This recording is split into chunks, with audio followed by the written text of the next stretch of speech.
Due to the graphic nature of the content, Detective may not be suitable for all audiences.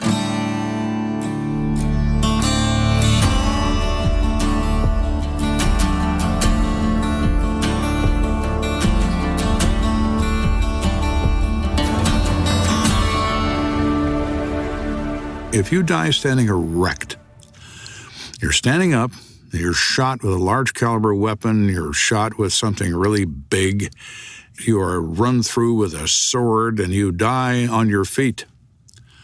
You fall face forward, usually, equal and opposite, Newton's third law. Not flying backwards like they do in the movies, you go the other way in response to the energy from the bullets or the stab or whatever. When you hit the ground, there's something called a dead man's fall. That's retired Detective Lieutenant Joe Kenda. He served 21 years on the Colorado Springs Police Department's Homicide Division and 6 years as commander. During his tenure, he solved 356 homicides and sent hundreds of murderers to prison. I'm Garnsey Sloan for Investigation Discovery, and this is Detective. True stories from behind the yellow tape, the ones you don't hear on TV. On this episode, Lieutenant Joe Kenda tells us about his first homicide call. I was 26 years old. I'd been a policeman for about 4 days. I had graduated from police academy. I was working the street in uniform. 4 days in, I am lost every place I went because I'd never lived there before. It was high anxiety for me. Radio call comes out. Woman's been found shot to death in an apartment. 19-year-old Hispanic female, shot in the head, been dead for several days. Discovered by a family member. There were other policemen there when I got there, and my heart was in my throat. I mean, it was going like a trip hammer. I couldn't hear anything. I was so distressed about what I might see now, because I'd never seen that. And I walked in the door, and the first thing that stops you in your tracks is the odor. When you smell a decomposing human body, you never, ever forget that smell. It's burned into your brain forever and a day. It's the first time I smelled it, and it was absolutely awful. And it stopped me in my tracks, and the other cops thought it was very funny. They all looked at me, "What's the matter, Kenda? Smells something bad?" Everybody laughs. And I thought, you hard bastards, how could you do that? How could you joke about this? There's this girl with half her face blown off. The blood is now black because it's been there for 3 or 4 days. There are flies in the apartment. It is absolutely bloody awful. I want to get sick. I think I am sick. And I go outside to get some fresh air. I'm sweating. I go back inside. We do what we have to do. We discover this is not a murder. This is a self-inflicted gunshot wound, a love affair gone badly, and this kid's 19 years old. Instead of finding a new boyfriend, she sticks a gun in her mouth and pulls the trigger. A permanent answer to a temporary problem? I saw that a lot. But that was the first time. I went home that night. I didn't sleep at all. All I could see was her. All I could smell was her. It just gave me the creeps. I couldn't eat. I didn't want to drink a cup of coffee. I didn't want anything. My emotions were just maxed. Lieutenant Kenda takes me back to his decision 42 years ago, to the time when he first decided to become a police officer with the intention of becoming a detective. He and his wife, Kathy, and their 2 children moved from Pittsburgh to Colorado Springs in March 1973. So I was in college, and I wanted to do something with my life that I thought was important.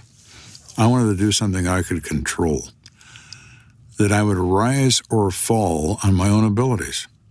I didn't want to do something that would be boring. It would be routine. I wanted to do something that was exciting. I wanted to do adventurous things. When I wanted to do something different, I thought, I want to be a policeman.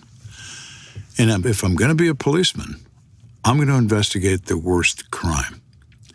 Murder must be the worst crime, because the worst can happen to you for doing it.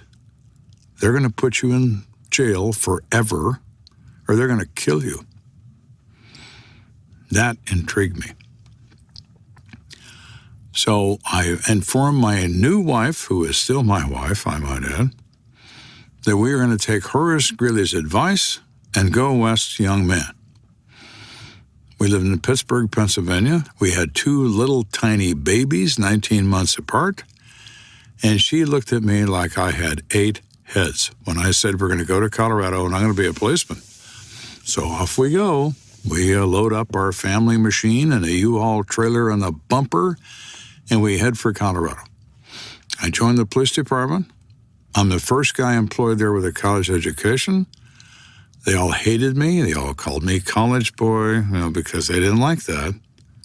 I ignored it. I went through the police academy, and now I'm a uniformed officer in patrol. No one goes into investigations when you start on a police department. You must prove yourself on the street. You must be 2 or 3 years in the street. You keep your nose clean. You do a good job. You do good reports. You don't do something stupid. You don't shoot somebody you shouldn't, so on and so on. Then you get a recommendation from your supervisors. You can then apply for investigations.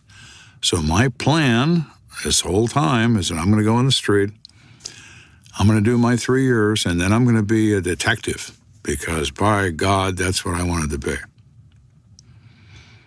When I went to that girl's house that first day, I thought maybe I needed to rethink my entire plan because that upset me so badly. I mean, so badly. And I thought, are you sure? I mean, is this it? Is this what you want to do? I said, yeah, it is. Nobody gets to play God. Nobody gets to decide who lives and who dies. When somebody does something awful to somebody, you can stand up or you can remain seated. I decided I was going to stand up. And after I got involved in it a little bit and got good at it, I didn't care that they paid me. I was on a mission. When you're 26 years old and you imagine a career for yourself as a detective, but the first dead body you see makes you rethink everything, how do you go back to work the next day? That morning after that, seeing that girl, and I couldn't sleep and I couldn't eat and I didn't have breakfast and I didn't have coffee, and I went back to work because it's time to go to work. My heart's in my throat again. So I'm getting in that same police car I was in yesterday. I get in that car and I was convinced I could smell her in this car, which is not true. But I thought I could. I forced myself. I had my hand on the microphone to say I was in service, meaning I'm available for calls. And I stopped. I didn't pick it up. And I sat there and I could see my shirt bouncing from my heart rate. And I thought, okay, this is the moment. You've decided it's what you're going to be. So you fall off a horse, you get back on. Pick up that mic. I did. 4 item 21's in service.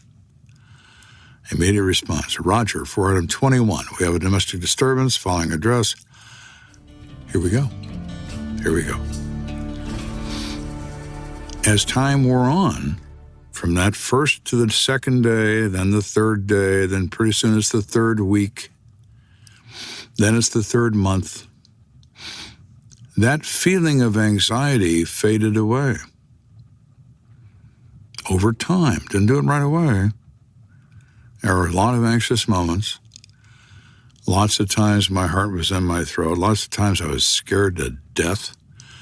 Any policeman that ever tells you he's never been scared, he's lying to you. He's absolutely lying. He's either out of his mind or he's just lying. Fear is how you protect yourself. Moving through your fear is how you do your job. You experience the fear and you move through it. You just move through it. But you have that instant when you know this could be the one right here. As a homicide detective, death becomes your business. Over the course of Lieutenant Kenda's career, he has witnessed more death than he cares to remember. I have seen so many dead people over the years. It's hard to fathom how many, I don't know. Thousands? In Colorado, it is the law that if you die outside the presence of a doctor or outside of a custodial medical environment, The police are called to determine method and manner. Manner being, is it an accident? Is it a suicide? Is it a homicide? Is it natural? And given this country's unbelievable capacity for narcotics, in the 1980s, they added a fifth one, accidental drug involved. It's never your intent to die when you inject yourself with some poison you purchased from a moron on a street corner. It's your purpose to get high. Sometimes it kills you because you bought the wrong stuff. That's accidental drug involved. An example of that process, 16-year-old girl, high school kid, gets a job in a shoe store in a mall. She works on Saturdays, and the store opens at 10 a.m. So her job is to come into the store at 10 o'clock and sell shoes, her first foray into employment. She arrives on time at the mall, and all the stores are open except hers. The chainmail is down and all lights are up. She thinks, wow, that's odd. There's, of course, an access corridor in the rear of all the businesses for employees. She goes, gets her key, goes in the back, comes through the back door. There is the 35-year-old manager of the shoe store face down on a concrete floor. He is in a puddle of blood 10 feet across, at least. This huge river of blood, and he's obviously no longer alive. She freaks, and she calls everybody and their brother, and of course the uniforms show up. They take one look at this, blood everywhere, call homicide. So I get there, and they say, oh, it's horrible, man. Oh, man, the mall security's there, everybody's frantic, the press is climbing the walls. So I look at this body. There's a unique factor in humans. When they die, if you die standing erect, you're standing up, you're shot with a large caliber weapon, you're shot with something really big, you are run through with a sword, and you die on your feet. You fall face forward, usually, equal and opposite, Newton's third law. Not flying backwards like they do in the movies, you go the other way in response to the energy from the bullets or the stab or whatever. When you hit the ground, there's something called a dead man's fall. One of your feet will cross the other one. Without question. It could be left over right, right over left, but one of them will. So you look at this body, and I see the crossed feet. He died standing up. A little unusual if this is a robbery for him to die so quickly. I don't think it's a crime. There's no forced entry. Nothing's missing. We just have this dead guy, but there is this huge, huge puddle of blood. Malls are built at a slight weird downward angle to the exterior of the building. It's very slight, but it's there. The reason it's there is if they have to turn on the sprinkler systems or there's a fire in the building, the water will drain out of the building. So there's a gradual slope to the floor. It's hard to see, but it's there. When he hits that concrete, he's 6'4", he weighs 230 pounds. He's a dead guy. When he hits the concrete, he breaks his face. The orbits around his eyes, his nose, his teeth, his everything breaks. Jawbone. But he never feels it because he's already dead. But because he creates an avenue for bleeding and he happens to be faced toward the exterior wall, gravity takes over and he bleeds out. Because he's there all night, bleeding. There's no pump, there's no blood pressure. His heart's not working, but it's a matter of just physical drainage. So his entire blood supply is all over this floor, which is why it looks like he's been murdered by Jack the Ripper. In fact, he has a broken face. That's all he has, but that's all he needs to produce that amount of blood. So I'm looking around, everybody's still frantic, bouncing around, and I go to the desk, and I see a pharmaceutical fold on the street. It's called a bindle. You fold a piece of paper in such a way to contain powder so you don't lose any, hence the pharmaceutical fold for drugs. Very common among drug dealers when they sell cocaine, they do pharmaceutical folds. On the desk is a spoon, burned black on the lower side. Now, what's this guy doing? He's been snorting cocaine probably for a couple of years, and he doesn't get high off it anymore. So he's going to melt it, and he's going to inject it in his arm. He's going to liquefy coke and take it IV, like you do heroin. Problem is, he didn't buy this from a drug company. He bought it from some idiot. What's the level of concentration? How pure is it? What's the percent of cocaine versus rat poison or talcum powder or anything else drug dealers cut it with to add to volume to increase their sales and reduce their costs? That's their MO. So he melts his crap and he puts it in his arm. That will kill you like you turn off a light switch. It shuts down your major organs in a microsecond. And I told one of my guys, I said, when we roll him over, there's going to be a needle in his arm. We roll him over, there is his needle. He never had a chance to pull it out. He popped it, and he's dead. And when he hits that concrete, broken face, blood everywhere. Oh my God, it's a murder. No, it isn't. Accidental drug involved. I wasn't sick to my stomach. My heart wasn't in my throat. I was clinical. You become a professional. Detective is produced by Investigation Discovery, with special thanks to Kevin Bennett, Amy Angelowitz, and Emily Kaiser. Many thanks to the best audio engineer in the business, the mighty Joe Powers. Original music was composed by the talented Chris Kennedy.